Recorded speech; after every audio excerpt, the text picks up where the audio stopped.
Welcome to Impact Effect Podcast this week. We've got an amazing episode. I say amazing, but in reality, it's absolutely extraordinary because we have Warren Steury in the house, and we're going to dive into a whole bunch of things. So as I always start the Impact Effect Podcast, my first question for Warren today is, how do you show up in the world and provide positive impact today? What a great question. Man, my big thing is self-education. Just encouraging people, everybody who I come across, everybody that I develop a relationship with, to really pursue acquiring knowledge, learning things, becoming wiser every single day, and avoiding like the temptations that social media and technology are constantly putting in front of us. That would be my answer to that question. That's what I think about every single day. Why do you do that? Why is that important? I believe that the human mind and being a human is an incredibly amazing experience. And I believe that the human mind is sacred. I believe that when you look back on all the beautiful things that humans have created, art, music, poetry, when you really immerse yourself in that world, and you realize that the people who created these things were not very different from people like you and I. They just grew up in a different place, maybe spoke a different language, they had a different education. But we're not that far removed from what we would call geniuses. And I think everybody has a certain type of genius inside of them. So I believe that the way technology has developed, it infringes upon that sacredness of the human mind. The way that we engage with social media, the way that we just read headlines and don't actually read the reports, and our whole mindset about politics and civics is essentially based off of things that flash in front of our face as we scroll along.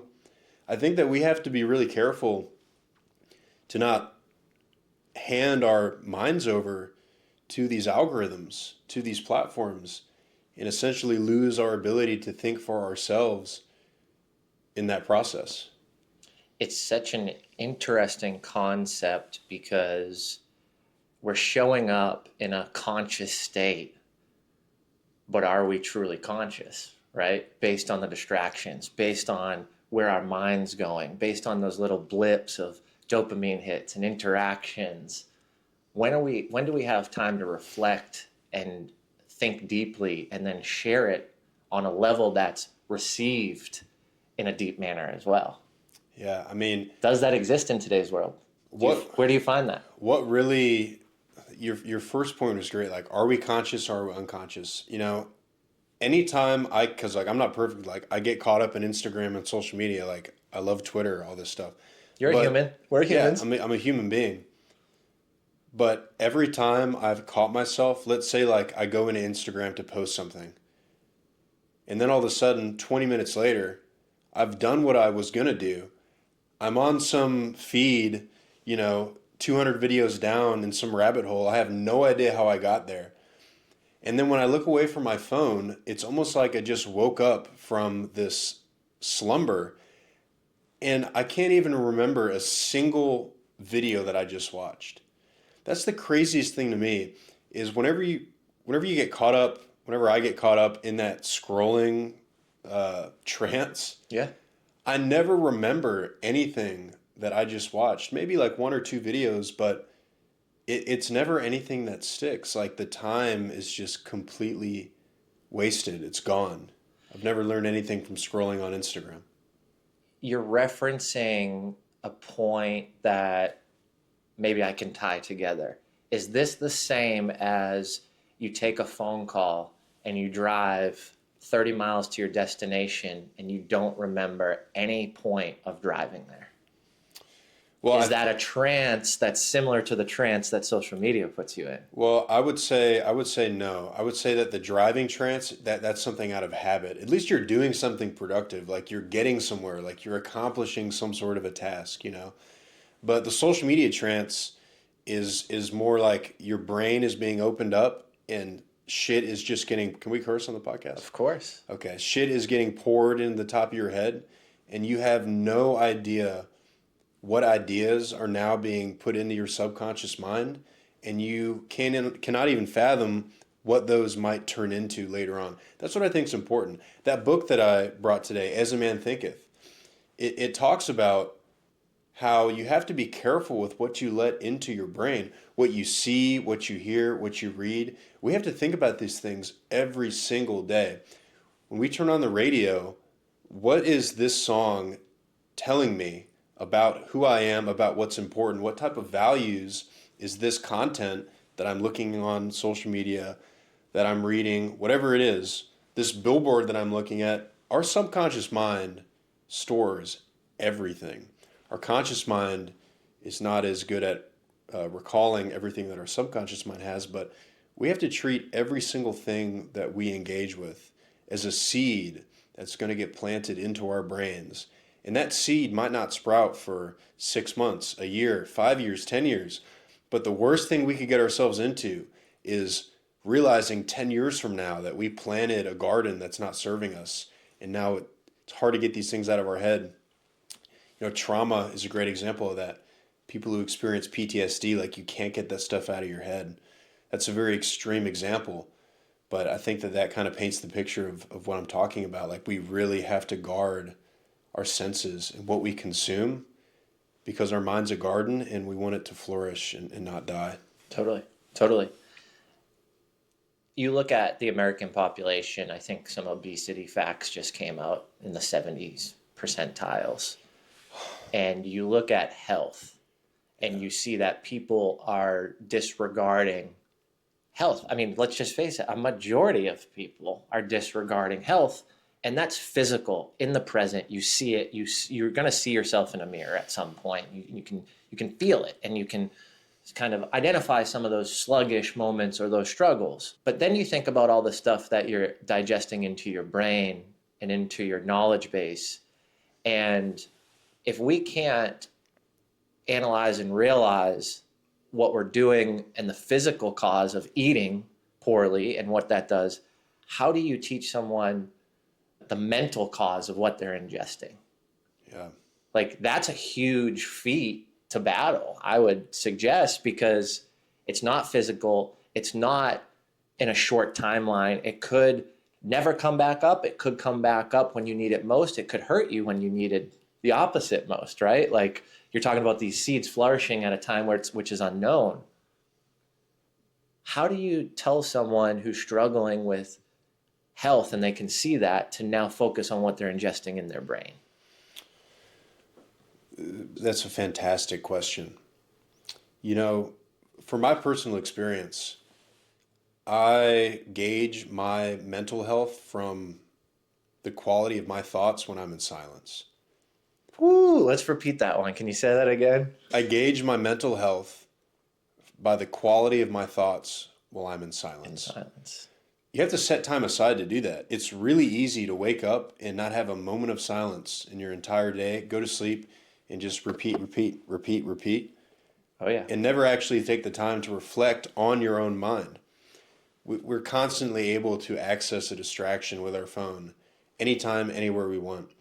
But people may be surprised. Sit in silence for 10 minutes, 15 minutes. One, you'll realize that your attention span might be a little bit more short-circuited than you thought. It's hard to sit still.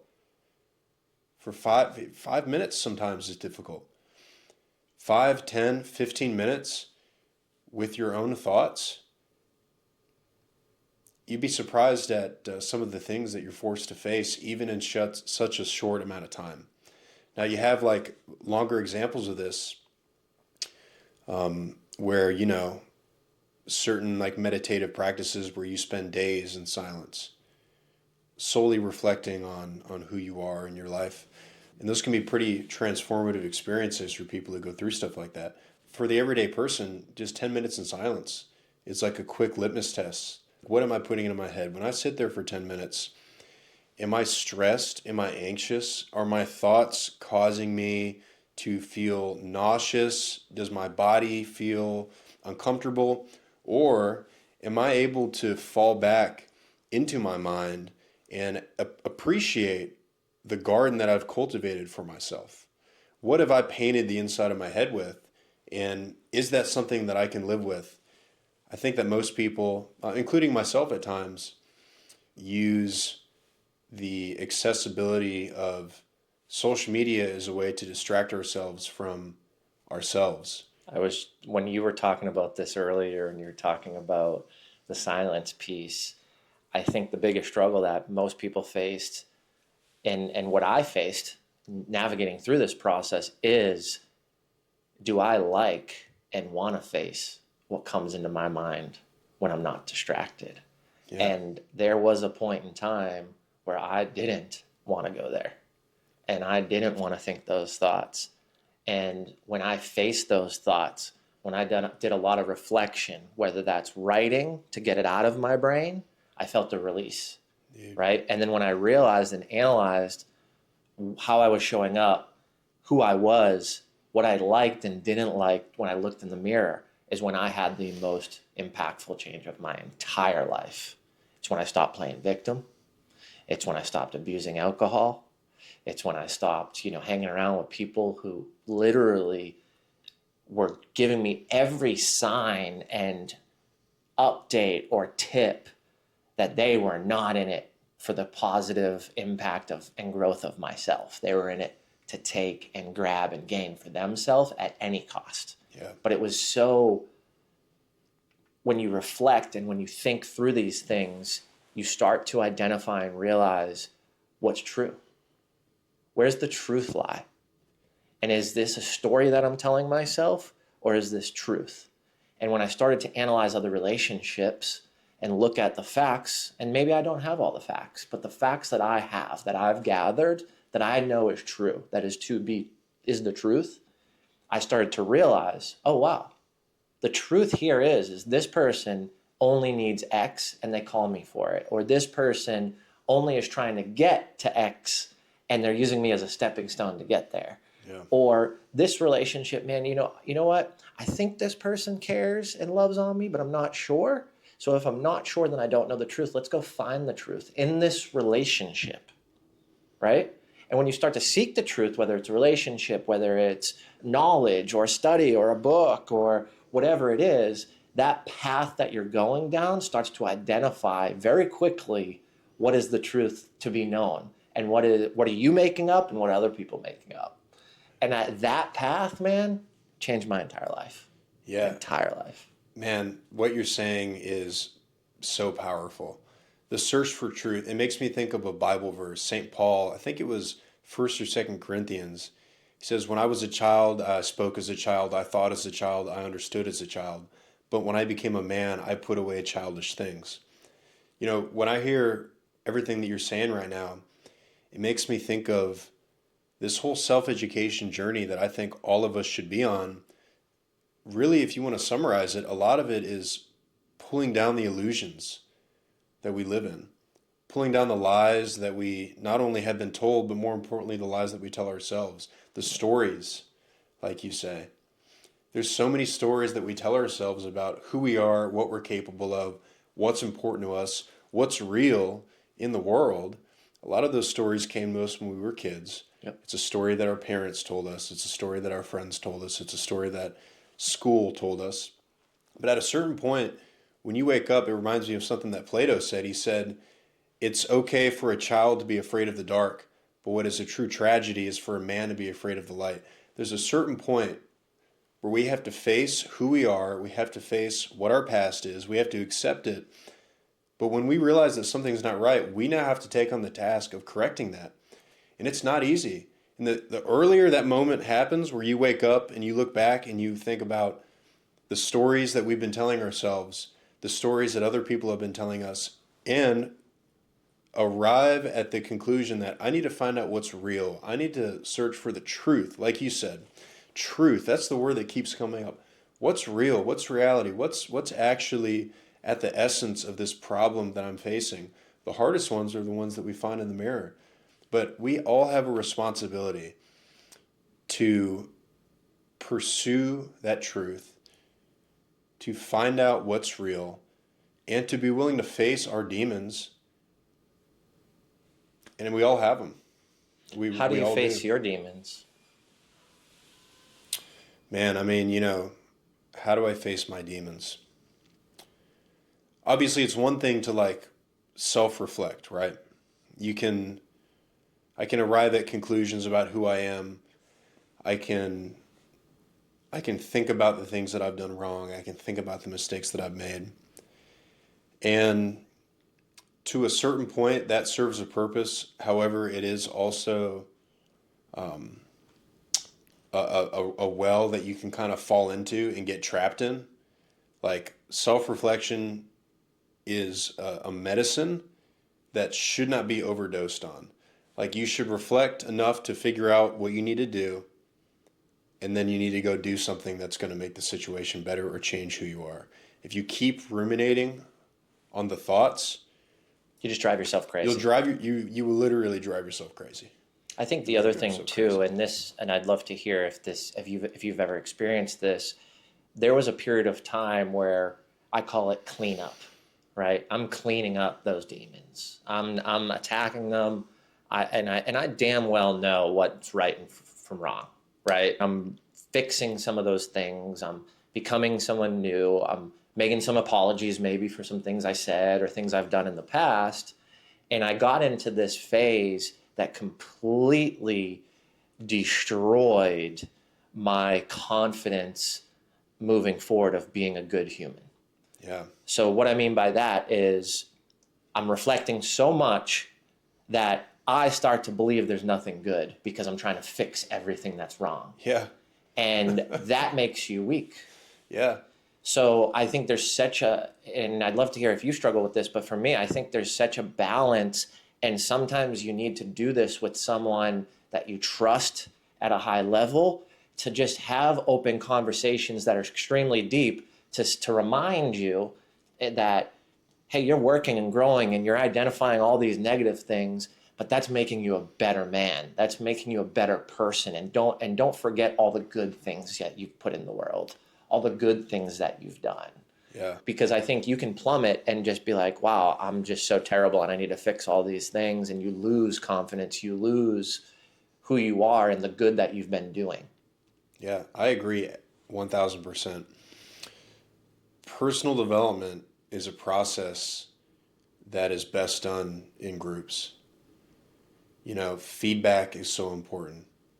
Hey, Jim, like, help me understand myself a little bit better. Like, what are some things that you've noticed to me? We've known each other 3 years. Like, how do I show up in the world? How have I showed up in our relationship? What are some things that you see me doing that maybe I'm not noticing or I'm not aware of in myself? Vice versa. What are some of the strengths that you see in me? Like, what type of things do you see me excelling at, et cetera, et cetera?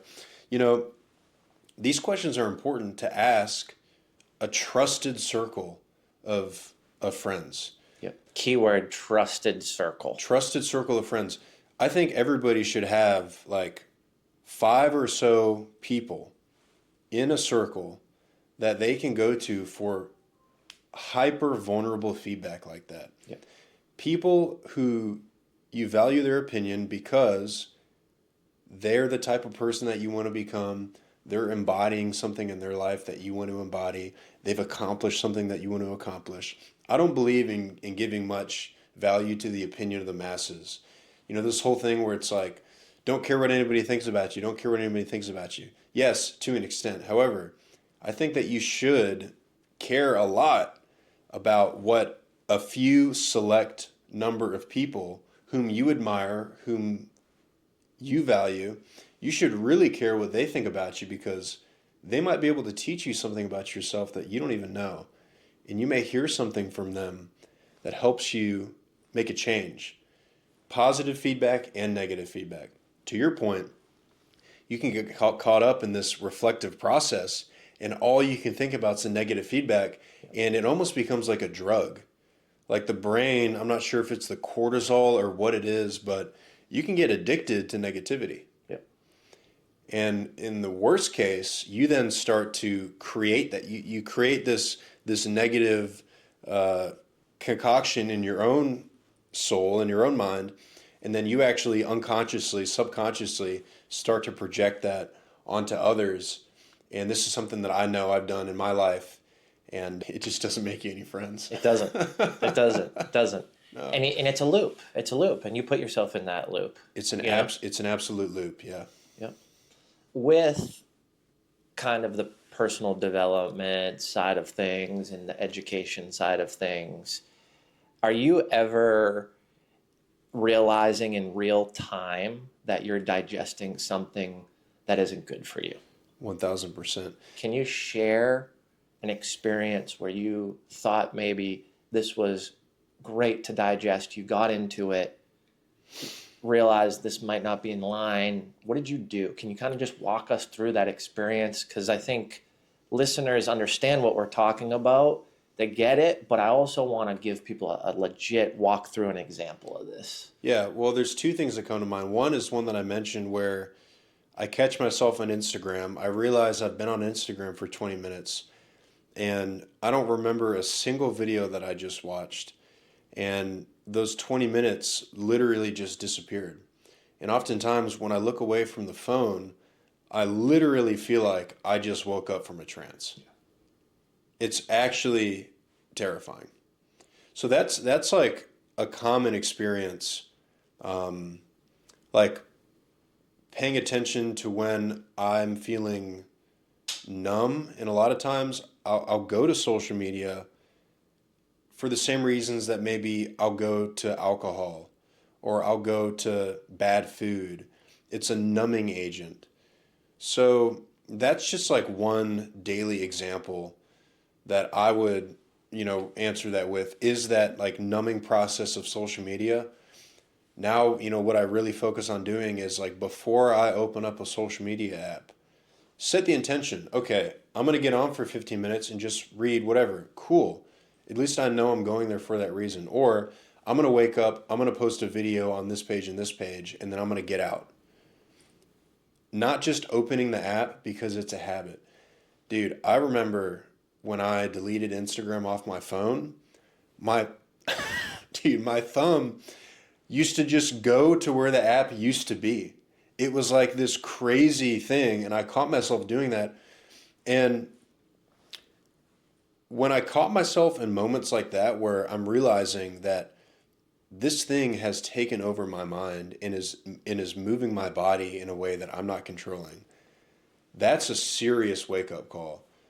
To me, it's terrifying. As somebody who likes to learn, who appreciates critical thinking, who values my mind as a sacred space, to realize that something has infringed upon that space to the point where my body, my hand is moving in an irrational way, accomplishing nothing, but trying to do something, that's just terrifying. I think that everybody desires self-agency, and when they lose that agency of themselves, it should be scary. It should be really scary. So that's just one example. The other one, which is just like a little bit lighter, but like if I'm reading a book, to not always feel obligated to finish it. Like sometimes, like some books, you read the first chapter and you get like what you need out of that book. Sometimes you don't need to read the whole thing. So I would just say like setting an objective, setting a goal, but being willing to be flexible and being willing to trust my judgment whether I need to continue this or not. Yeah. It's super important, man. It's Yeah, super important. I think what you're defining is understanding what works and makes sense for you in your self agency rather than societal norms, right? absolutely. Meaning, like, you hear, and we've been programmed, like, you start a book, you should finish it, right? Like, you should accomplish things to the fullest. In a case where you pick up a book and you're in chapter 2 or 3 and it's pushing against some of your ethical and moral decisions, I'm closing that book, man. And I'm not writing a nasty email to the writer or any of that, but I'm also putting it in the pile that I don't gift books, Hmm. right? And that's okay. Maybe that works and I need to give that to someone later in life, but like understanding that I have control over that and I can turn on the valve and shut the valve off, I think is one of the biggest things that we are forgetting in our society. I feel the happiest when I have self-control, period. And that isn't control over others. And I want to be very definitive in when I talk about control, because some people will take that and say, oh, you just want to control everything and control everyone. And no, I actually believe in free thinking and coexistence. I don't want to control anybody's thoughts.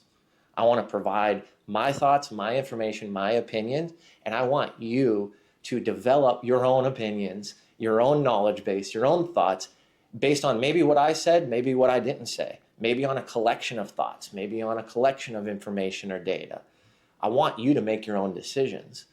And I believe that the biggest hack or the biggest secret in life is identifying and understanding that you have control over every single action that you make. Whether you don't have control in the moment, but you can realize that you didn't have control afterwards and make a change, right? That doesn't need to be alcohol or illicit drugs or mind-altering substances.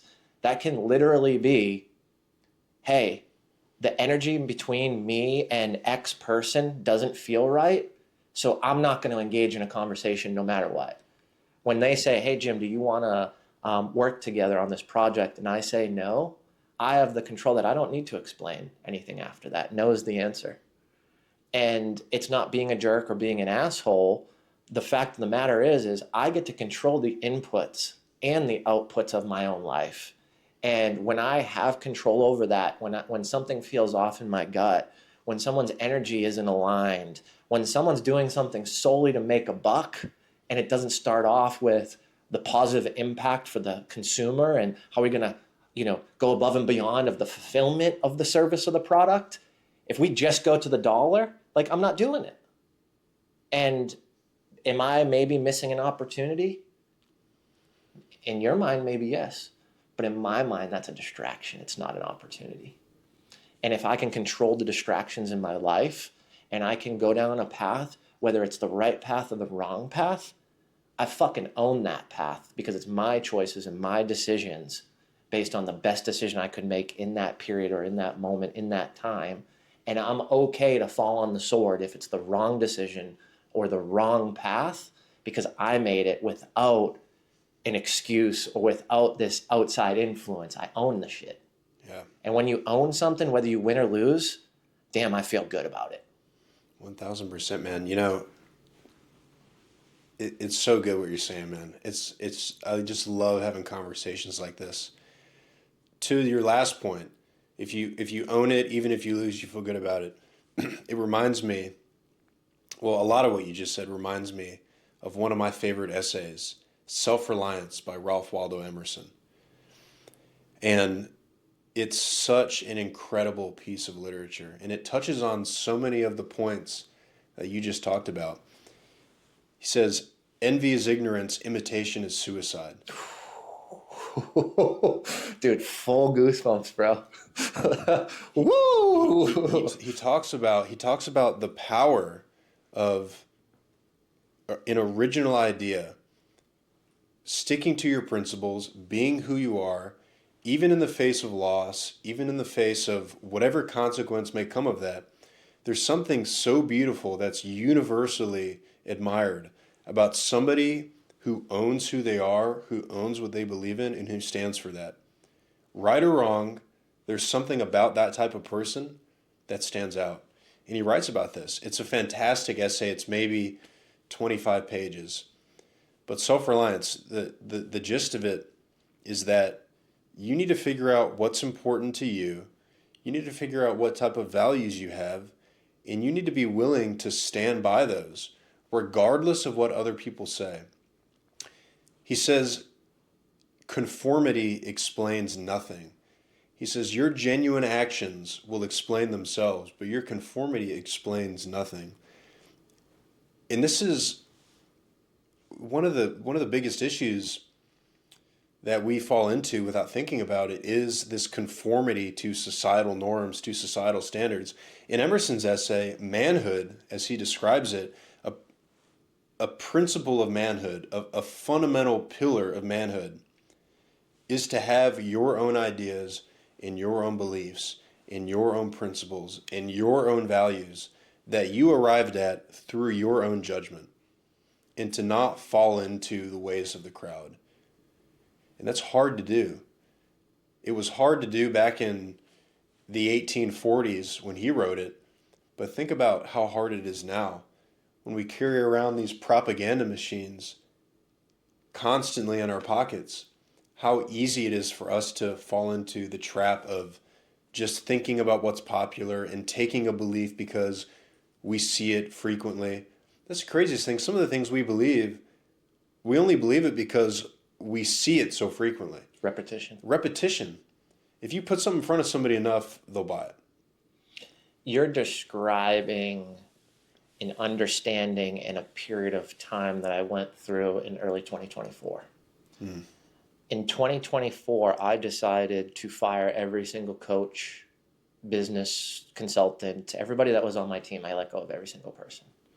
And 2024 for me was a period of time where I needed to start to develop Jim Morris and Jim Morris's footprint in this world. Yeah. And being new to the personal development industry, being new to the keynote speaker platform, being new to conferences over 150 people, and gathering all these things and living in this world, I absorbed a lot, right? Because that's what you're taught. You're taught to, hey, if you don't know this, gather information and leverage relationships. And that was great. But what I lost was the fact that I'm building something that is always going to be different. I literally, like, the most excitement in my life comes from creative disruption. I do not like to be the norm. I've never been the norm. I've always been the guy that's outside the box. And quite honestly, I believe there is no fucking box. Like, I don't want to live outside of it because there never was one to begin with. But in that period of time where I stopped gaining all this insight, I started to build what I believed was correct. I started to create experiences that I believed the human nature needed. And when you start to live in that flow of building what you believe, and then you go act on it, it's an amazing feeling that I don't even know how to describe it, because I can give you a true, honest comparison. I just did a dinner the other week. You couldn't make it. 16 seats, the smallest event I've ever thrown in my life. I built those rules from my heart. I didn't Google anything. I didn't take any outside information. I just said, after all the conversations I had in 2024, people aren't chasing their dreams. And quite honestly, when I ask people what your wildest dreams is, 98% of people don't know. And what they reflect or revert to is this flashy whatever. And I realized this because I was doing it too. So when I started to get clear on my dreams, when I started to identify the path I want to go down, who's on the path, who do I need to become to get there, right? Not what I need, who I need, whether that's someone to advise me or guide me, whether that's who I need to become or what I need to learn, self-learning, right? What I need to read, who I need to be around. When I just really focused on, man, how can I show up for people? And we did this event and it sold out the same day. And the next day I posted one photo and I had all these, you commented on it, you did the raising hands. I had all these people because they could feel the energy. They could feel that this was real. They could feel that it came from the heart. That 16-person dinner felt 150 times better than a 350-person conference in 66,000 square feet right off Broadway in downtown Nashville that cost me $240,000 to pull off for a conference. Yeah. Those intimate events, man, are irreplaceable. And that's what you're doing in your academy. Tell us about your academy. You're doing micro events. You're doing studies, all the things you were just talking about. Like, let's dive into you now, bro, because I want to hear, I know our deep conversations, but I want to hear, tell us about the academy. Tell us about why you decided to take the step to build this. Yeah. Right? Because you can do groups and inner circles and small intimate stuff, but you're deciding to build something to attract a good amount of people to because you believe in it so wholeheartedly. Tell us about it, man. Yeah, Meriwether Academy. So it's funny, it really goes back, if I could tell a story from my youth, when I was 16 years old, I was sent to a program against my will, where I spent 3 months living out of a backpack in the woods, in the Blue Ridge Mountains. It's actually a crazy story. I woke up one morning. People in the wilderness community call it getting gooned, where your parents sign custody away, and these programs will send people to your house to get you and take you to these programs. So I woke up one morning. There's these two dudes at the end of my bed. They're like, "You got to come with us. Your parents are sending you to this program." I'm like, "No fucking way. I'm not going."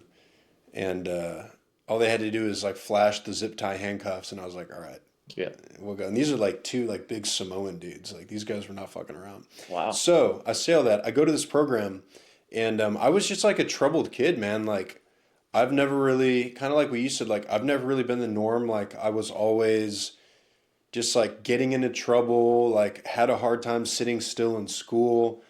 Like it just didn't work for me. So got into drugs and alcohol. My life was going downhill. I go to this program, and I spend 3 months living out of a backpack in a group of 10 to 15 other boys between the ages of 14 and 18, learning about the hero's journey, learning about the different plants that we were surrounded by, learning how to bow drill and start fires. I say all this to say Meriwether is not like that program. That was a therapeutic program that I went to. But what I learned there was how rich an experience with nature is, and how therapeutic and how inspirational and how enlivening a deep relationship with nature is. And that program did a lot for me. My parents could have easily sent me to some like rehab facility where I was just in some like white room with like a fluorescent light, and I don't think that would have helped me at all. But what I learned was that nature contains an incredible power to heal, to inspire, to motivate, to awaken. And I had that experience when I was 16 years old in that program. After that, I went to a school when I was 17 called Academy. It was in Hendersonville, North Carolina. It was a small boarding school, and it was up on this mountain. The classrooms were all these old cabins. We had trails that went right into Pisgah National Forest. So it was this educational environment that was an alternative way of teaching us things. It wasn't necessarily based on if you can just pass a test or not. It was a mastery model, which I don't really know how to explain it. Like it was just a different way of teaching us things, more holistic. We were mountain biking, we were gardening, doing all these incredible things, going on trips. And when I look back on my education as a kid, I realized that that year at that school is really the only year that's memorable to me whatsoever. Like if you ask me what I learned in middle school, what I learned freshman year, sophomore year of high school, like it's kind of a haze, because I just went through this public education system that wasn't really designed to serve my highest purpose. It's really designed to conform you, to do what people tell you to do, to line up when you're told to line up, to become an employee of a corporation. So I went through that process.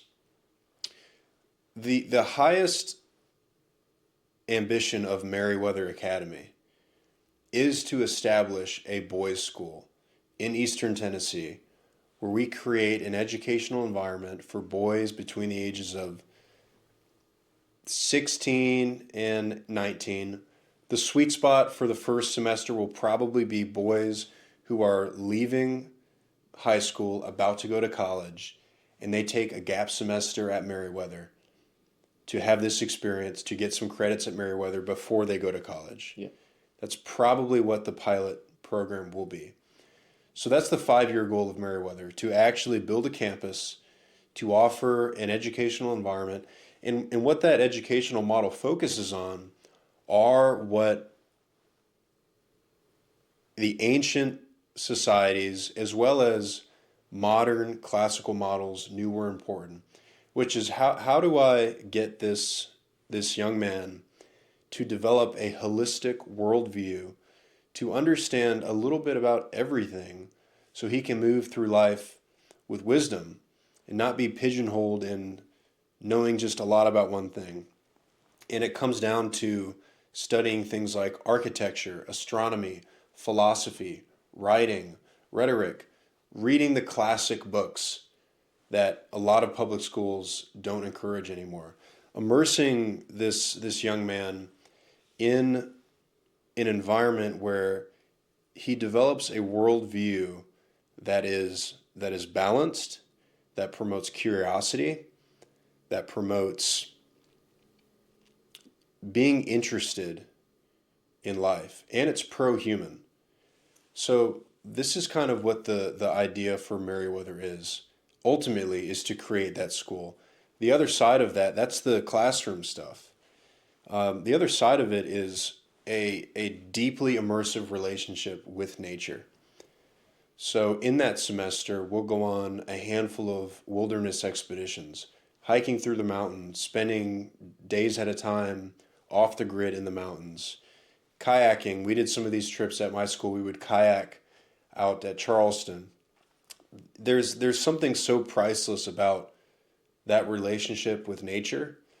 You learn things from it that you cannot learn anywhere else. So I say all that. That's the long-term 5-year plan, boys' school. 2025, what we've done with Meriwether Academy is we've launched a few things. We've launched a weekly men's study club in Nashville for men to gather to talk about ideas, to talk about the books that they're reading, things that are interesting to them, what they think about politics, religion, philosophy, anything that somebody wants to talk about that they're interested in.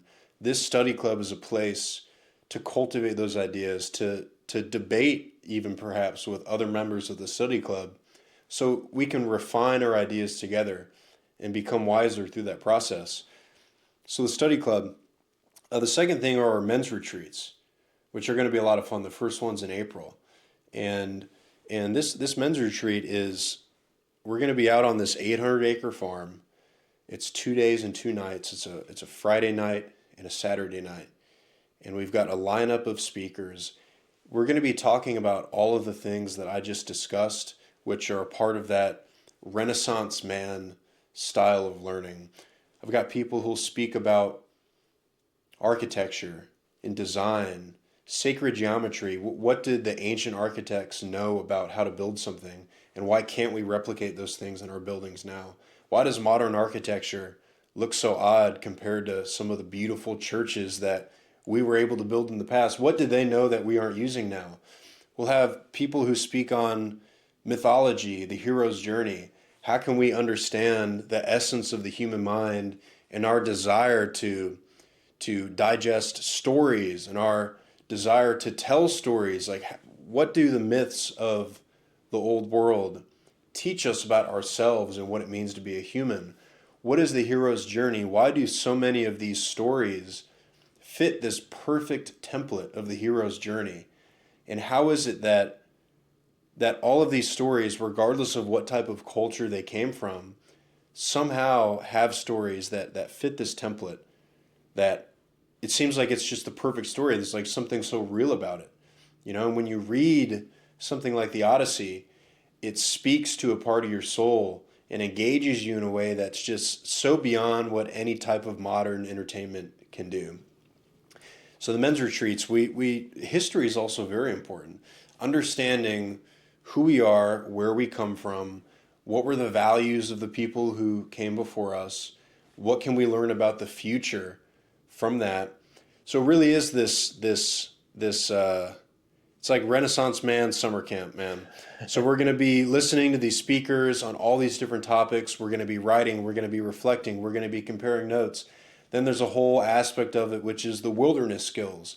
How do I build a shelter for myself in the wild? How do I start a fire? How do I cook over a campfire? How do I carry a canoe from one lake to the next?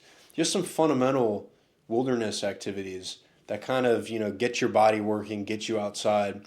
And the combination of these, philosophical, intellectual pursuits with the ruggedness of the nature experience makes a really, really cool weekend.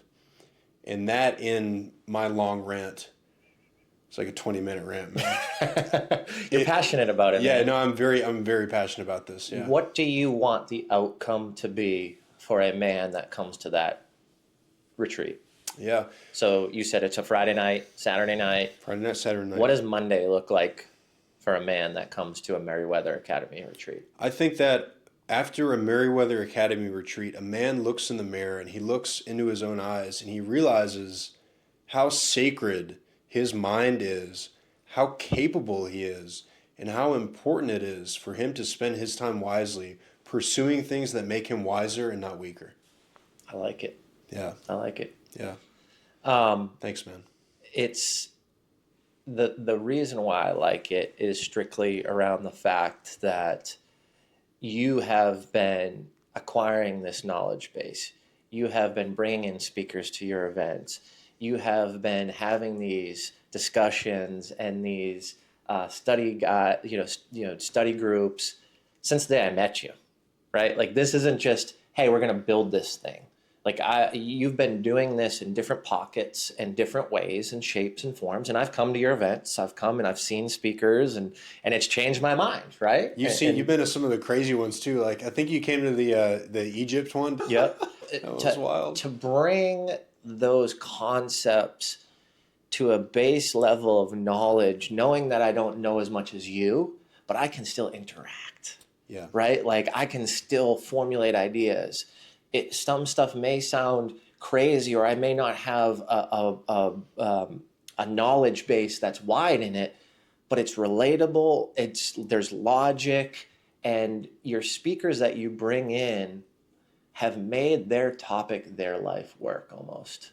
Yeah. And I think that's unique when you are talking about some of these principles and philosophies that were established hundreds and hundreds of years ago. You have people that have dedicated so much time, effort, energy, when we know time is something that we can't, enhance or manipulate in some cases, that they've spent so much on this to then pour into your people that show up for you. Yeah. And I think it's important to identify the fact that you've built those relationships to where they are fully and wholeheartedly committed to ensuring that the attendance, the audience, the people in those seats are gaining all the knowledge that they've compiled over 30, 40, 50 years in some cases. Yeah. That's what I believe makes it so different, because it's you at the helm vetting those people that you're bringing in that will have impact into the minds of the audience and the listeners. Yeah. And just there's not a lot of people that I engage with, that I talk with,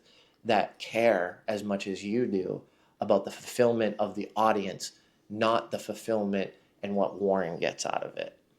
And I think that's just special, man. I know a lot of people that build programs. I know a lot of people that throw events and study and do what you're doing, but not at a level of care, compassion, and full passion. Like when you were just doing your 20-minute rant, you were saying, I'm like, keep it coming because I can feel it, right? Yeah. Like that's why we do this in-person podcast is the energy transfer. It's real. Yeah, oh, for sure. And for those people that aren't in the room with us today, let me just tell you, goosebump moments. We're not shy in this podcast today because I can feel the passion that exerts from Warren.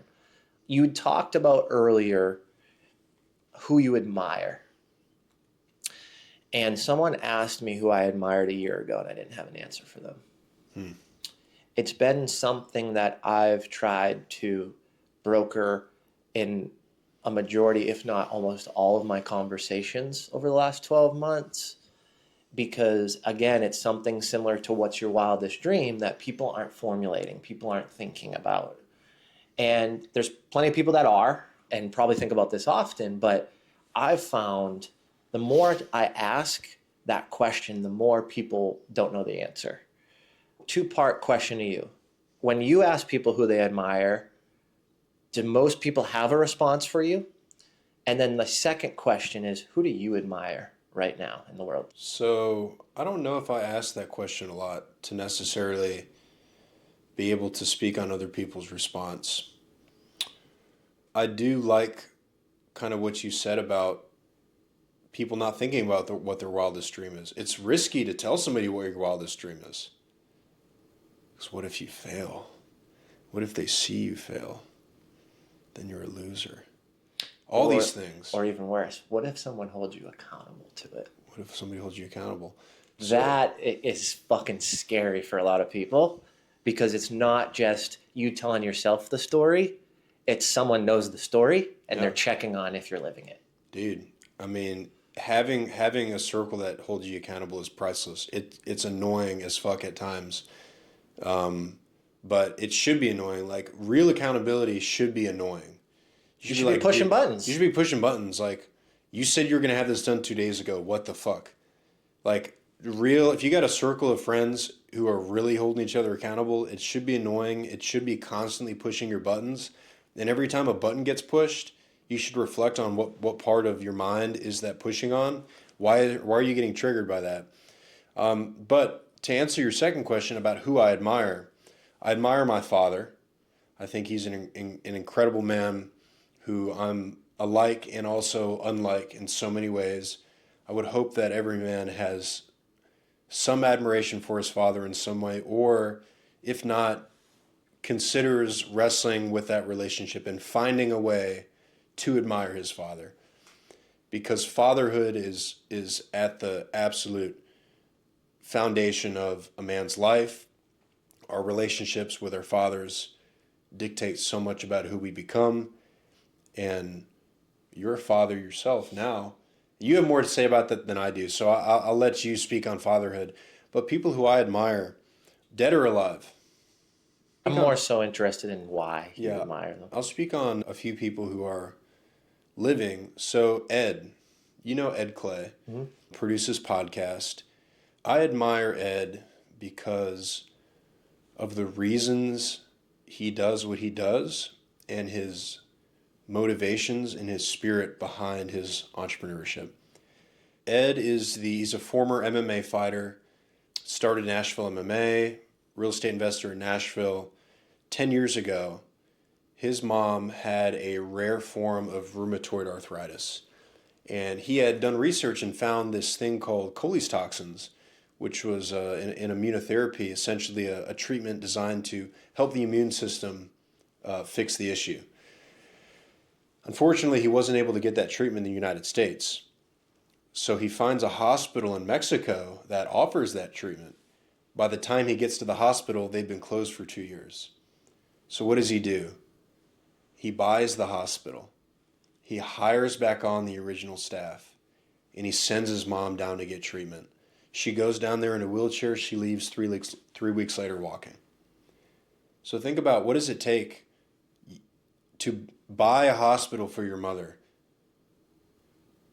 to get her well? An incredible example of character. Ed's character is second to none.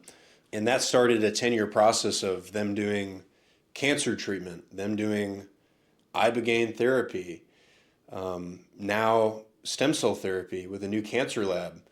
I mean, I work in this world. I produce the media for the hospital, so I am entrenched in it, so I hear all these stories that other people don't hear. What they've done with stem cell therapy and the treatments that they're able to offer, in the healing, the absolute life-changing results that they're able to get people, that people cannot get in the United States. They have to go to Mexico for it.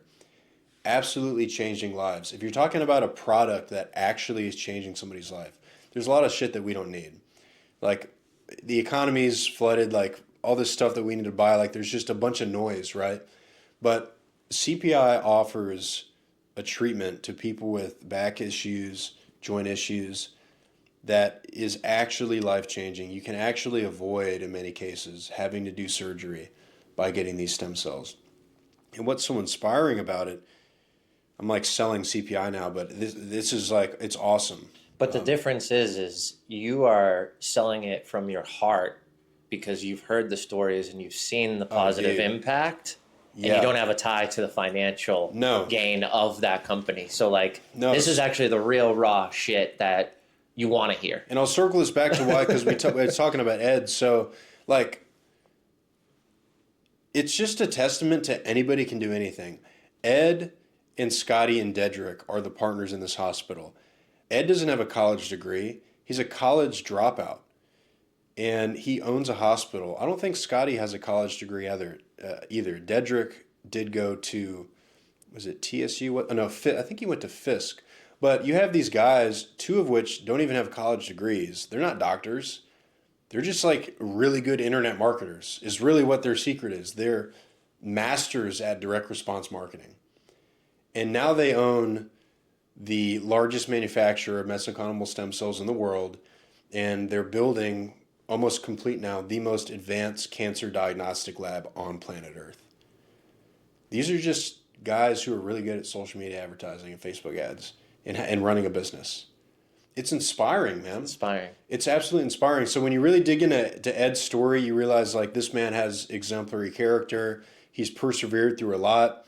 And I just admire his resourcefulness and his dedication to his employees. Like the way that they run the hospital, every single one of those employees is really special to Ed. And Ed's even, he said this on the podcast. It's out there. Like his goal is for every single one of his employees to become a millionaire, which is incredible. It's incredible. So Ed's great. Some people who are dead, Benjamin Franklin is a huge inspiration for me. You know, Benjamin Franklin was born into indentured servitude in his family's, I think it was a shoe shop, or maybe it's like a candles, or maybe it was even a printing shop. I think it might have been a family printing shop. He became a printer later on, but I think he was also born into this family business. At 16 years old, he leaves Boston, sails down to Philadelphia with nothing but the clothes on his back, and dies the most famous man in the world. Benjamin Franklin's life is the epitome of self-actualization, of self-education, of entrepreneurship, of resourcefulness, not letting any kind of story hold you back from doing something. I would recommend that every person read his autobiography. It is an incredible piece of literature that teaches us a lot. It's taught me so much. But his story about literally having nothing, 16 years old, moving to a new city, and working his way up to, by the time he died, he was the most famous man in the world. He was a fashion icon in France. He was, a famous printer in America. He was also the first anonymous writer. It's funny now, in the Twitter world, there's all these anonymous Twitter accounts. But Benjamin Franklin was, at 15 years old, he was writing articles anonymously and submitting them to his family's paper. He had 10 different personalities that he had created in his head. And he would submit articles, and then he would argue with himself. And there was some incredible, Silence Dogood was one of his characters. So he was just a mastermind at communication, at writing, at publication, and entrepreneurship. And there's a reason why he was the founding grandfather of the American Revolution. His life, and I would just tell people to read his autobiography. You'll learn more about it than I'm able to express right now. But his life is a testament that just anything can happen if you really commit yourself to it, especially the principle of self-education. A self-education is priceless, and people may try to take your property, people might take your clothes, your possessions, but they can't take your mind, they can't take your education, they can't take your thoughts. You can only give those away yourself. And education is priceless, it sticks with you forever. And that was Benjamin Franklin's his motto. One more person who's also dead is Meriwether Lewis, who is the namesake of Meriwether Academy. Meriwether Lewis was the captain of the Lewis and Clark expedition, which was sent off after Jefferson purchased the Louisiana Territory from Napoleon. I think some of the most incredible instances of leadership come from explorers as well as military leaders, where the risk is not just like, oh, the business failed or whatever, but the risk is death. The risk is destruction. So Meriwether Lewis was Thomas Jefferson's personal secretary for 2 years between the ages of 26 and 28. He's a Virginian. He studies under Thomas Jefferson. Thomas Jefferson decides that he's going to appoint Captain Lewis to lead this expedition because he has to find a water route across the United States for economic purposes. That's the goal. Jefferson wanted to find a river that went from the Atlantic Ocean to the Pacific Ocean. It didn't end up being one river, but they found a way. So there was a period of 2 years where Jefferson is teaching Lewis all these things. Lewis is studying navigation, he's studying leadership, he's studying the native languages that they know of that he's going to be interacting with. It's essentially this period of 2 years where he is like completely immersed solely into the task of preparing himself to lead this journey across the United States. And I think those 2 years are a beautiful example of like committing yourself to a task, studying for it, and then going out and actually doing it. So he spends these 2 years studying, learning, acquiring knowledge. Then he leads this expedition across the United States. I mean, this is crazy shit, man.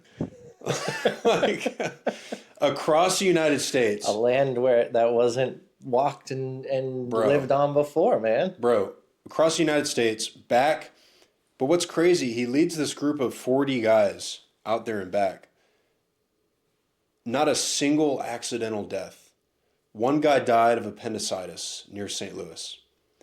But to lead a group of 40 men across the United States to the Pacific Ocean, encountering a handful of native tribes along the way, bears, mountains, weather, to not have a single one of your men die an accidental death.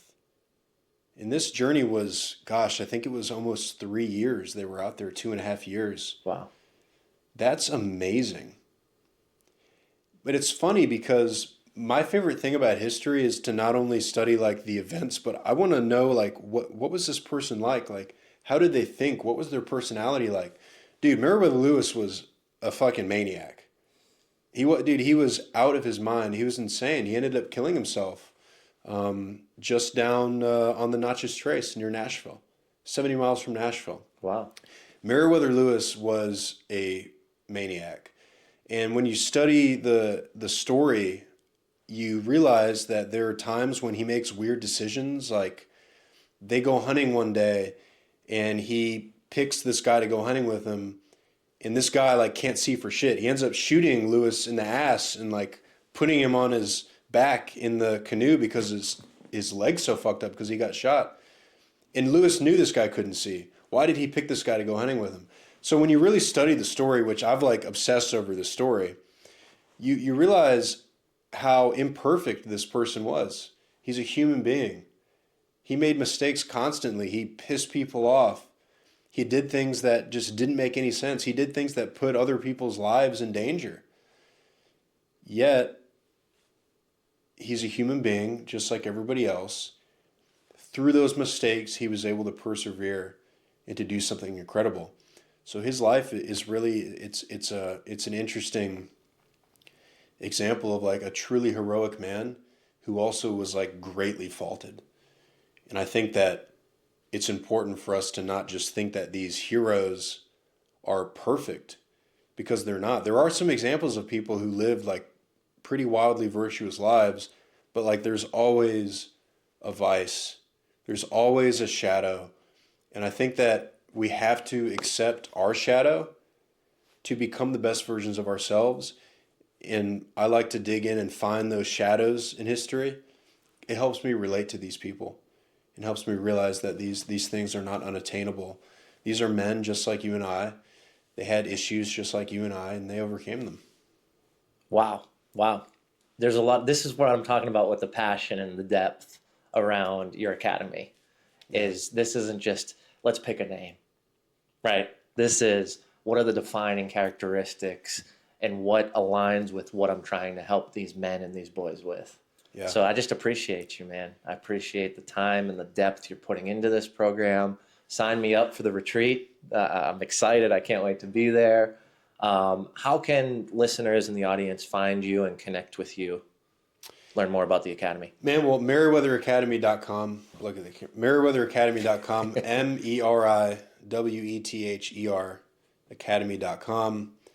And then I'm on Instagram and Twitter at NWSTEURY.